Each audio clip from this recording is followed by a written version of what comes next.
सिद्धाश्रम का योगी डॉक्टर नारायण दत्त श्रीमाली जी द्वारा लिखित पुस्तक। इस पुस्तक में श्रीमाली जी ने हिमालय पर मौजूद बहुत से सिद्ध संतों का वर्णन किया है। साथ ही साथ उन्होंने सिद्धाश्रम यात्रा तथा अपनी अन्य यात्राओं का वर्णन किया है। तो चलिए आज का रोचक व ज्ञानवर्धक वीडियो शुरू करते हैं।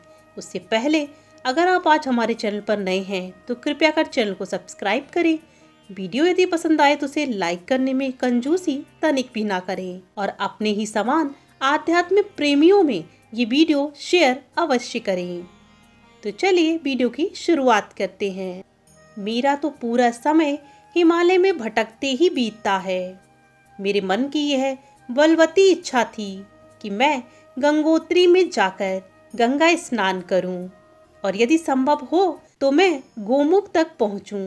गंगोत्री आने पर मुझे स्वामी सत्यानंद जी मिल गए, जो अब तक 23 बार गोमुख की यात्रा कर चुके हैं। का साथ मिलने से मुझको विश्वास हो गया कि अब मैं अवश्य ही अपनी आंखों से गोमुख के दर्शन कर सकूंगा। और अंततः मैं पहुंच ही गया गोमुख के सामने। इतना आनंददायक दृश्य कि हजार हजार मुंह से शेषनाग भी जिसका बखान नहीं कर सकते। प्रकृति यहाँ खुले हृदय के साथ अवस्थित है। एक एक दृश्य बांध लेने लायक है। बर्फ की एक सुरंग सी बनी हुई मुझे दूर से ही स्पष्ट दिखाई दे रही थी। इसी सुरंग से बूंद बूंद टपक कर पानी छलछलाता हुआ निकलता है और यही पानी आगे चलकर गंगोत्री पर गंगा का रूप धारण कर लेता है। चारों तरफ कुड़कुड़ाती हुई सर्दी है। मैंने 3 स्वेटर और कंबल ओढ़ रखा था, फिर भी मेरा पूरा शरीर थरथरा रहा था। परंतु यह क्या, सामने बर्फ की सुरंग के मुहाने पर भयंकर शीत में भी कौन व्यक्ति अविचल भाव से बैठा है। मैं अपने कौतूहल को रोक नहीं सका और स्वामी सत्यानंद जी से उस तरफ चलने के लिए मैंने आग्रह किया। उन्होंने कहा कि उस तरफ जाना खतरे से खाली नहीं है। किसी भी समय बर्फ का तूफान आ सकता है और जान के लाले पड़ सकते हैं। परंतु मेरी इच्छा बहुत तीव्र थी कि मैं उस देवात्मा के दर्शन करना चाहता हूँ।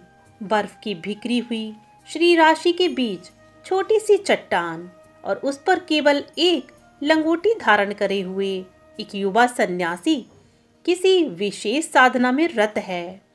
मैं और उसके पास पहुंचा तो मुझे और भी अधिक आश्चर्य हुआ। ये तो वही सन्यासी है जिसे मैंने कनखल में साधना करते हुए देखा था। क्या इसने अपने शरीर को पूरी तरह से साध रखा है? क्या इस पर सर्दी या तूफान का कोई भी प्रभाव नहीं पड़ता है? ये कौन साधक है जिसने खतरों से खेलना ही अपने जीवन का ध्येय बना रखा है? स्वामी सत्यानंद जी ने मन ही मन उन्हें प्रणाम किया और बताया कि 4 महीने पहले भी मैं यहाँ जब आया था तब ये सन्यासी यहाँ पर ध्यानस्थ बैठे रहते थे।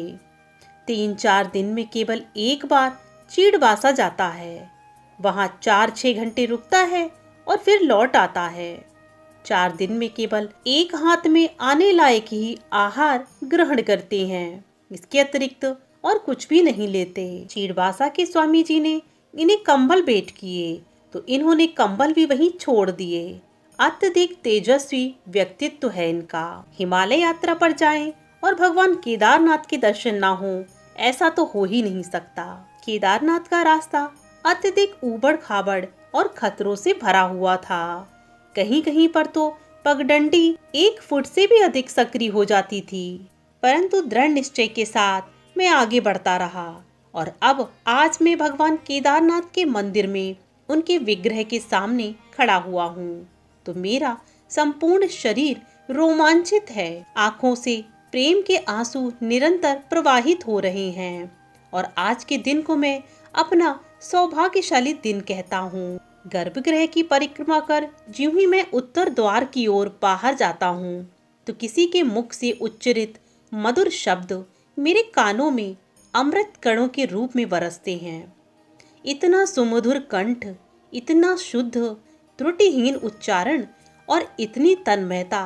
इस श्लोक के शब्द उसके होठों से निसृत होकर पूरे वातावरण को शिवमय बना रहे हैं। वो श्लोक क्या है आप अपनी स्क्रीन पर अभी देख सकते हैं।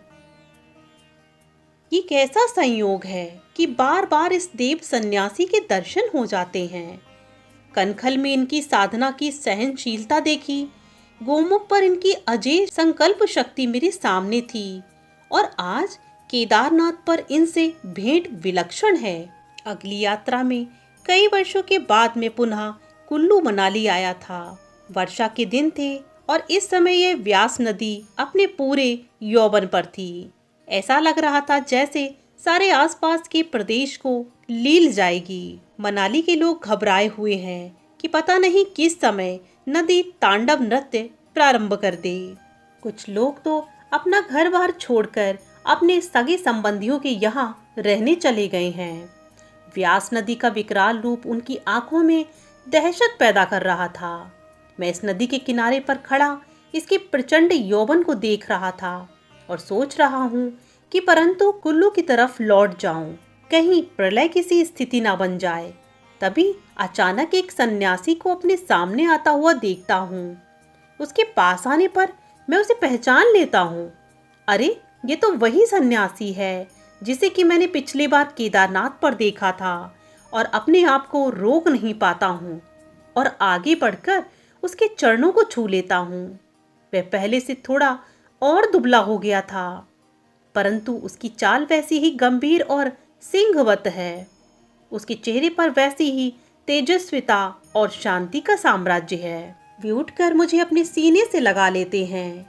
इतना विशाल बख्श स्थल, इतना ऊष्मा का भंडार मैंने पहली बार अनुभव किया था। सेकंड के कुछ हिस्से के लिए मेरा शरीर उनके वक्ष स्थल से लगा था। इस एक क्षण में ही मेरा सारा शरीर ऊष्मा से भर गया, आनंद से सराबोर हो गया। तभी हमने देखा कि नदी विकराल रूप धारण कर रही है। उसकी लहरें 8-10 फीट ऊपर उठने लगीं और किनारों को तोड़कर फैलने लगीं। मैंने हल्के स्वर में कहा, हमें तुरंत यहाँ से आगे बढ़ जाना चाहिए। उन्होंने मेरी ओर ऐसी नजरों से देखा कि मैं सन्यासी होकर भी लज्जा, शर्म और ग्लानि से भर गया। मानो वे नजरें कह रही हों कि सन्यासी होकर भी प्राणों का ऐसा मोह। तभी एक व्यक्ति नदी की चपेट में आ गया। उसके गले से घबराती फंसी हुई आवाज वातावरण में गूंज पड़ी, बचाओ बचाओ। शब्द आसपास फैल गए, पर हिम्मत किसमें थी कि उस नदी में कूदकर अपने हाथों मृत्यु का वर्ण करे। उसको बचाया जाना असंभव था, साथ ही कूदने वाले का खुद भी बचना संभव नहीं था। तभी सन्यासी ने एक पल के लिए मेरी ओर दृष्टि की। मेरी आंखों में भय भरा हुआ था, पर दूसरे ही क्षण मैंने देखा कि उस सन्यासी ने व्यास नदी में छलांग लगा दी। मैं ही नहीं, आसपास जो लोग इधर उधर भागने के उपक्रम में थे वे सभी सन्न रह गए और चीख पड़े। मैंने सोच लिया था कि किसी भी हालत में सन्यासी और डूबने वाले व्यक्ति का बचना संभव नहीं है, परंतु तभी हम सबने देखा कि वह युवा सन्यासी नदी की विपरीत धारा में उस व्यक्ति को खींचकर अपने कंधों पर लाद कर बहता हुआ किनारे की ओर आ रहा है। मेरे लिए तो यह सर्वथा अप्रत्याशित था कि लहरों के इस तांडव नृत्य से कोई बच निकलेगा। सन्यासी का सारा शरीर लहरों से जूझने के कारण थका हुआ था, परंतु उसकी लंबी और बलिष्ठ भुजाओं में बेहोश व्यक्ति पड़ा हुआ था। सन्यासी ने उसे जमीन पर लिटाया और फिर उसके सारे शरीर को दबाकर, विशेषकर पेट के बल लिटालकर उसके पेट से सारा जल बाहर निकाल दिया। उस व्यक्ति को होश आया और सन्यासी उठ खड़े हुए। उनके सिर पर हाथ रखा, हम सबको एक क्षण के लिए देखा और उनके होठों पर एक मुस्कुराहट थी। उस एक मुस्कुराहट पर ही हम सबका जीवन शत न्योछावर हो गया। पर तभी वह सन्यासी एक तरफ भीगे वस्त्रों में ही आगे बढ़ गए। ना तो उन्होंने किसी को धन्यवाद देने का अवसर ही दिया और ना ही किसी प्रकार की कोई इच्छा ही बचाए रखी। श्री माली जी अपने को काफी धन्य बताते हैं कि ये उनके जीवन का सौभाग्य था कि वो इन सन्यासी के साथ कुछ क्षण बिता सके। दोस्तों, आज के इन अद्भुत सन्यासी का वर्णन यहीं तक। अगले भाग में हम जानेंगे कि किस प्रकार श्री माली जी सिद्धाश्रम पहुंचते हैं तथा वे वहां पर क्या क्या देखते हैं। जल्द ही मिलती हूँ अगला भाग लेकर, तब तक के लिए ओम नमो नारायण।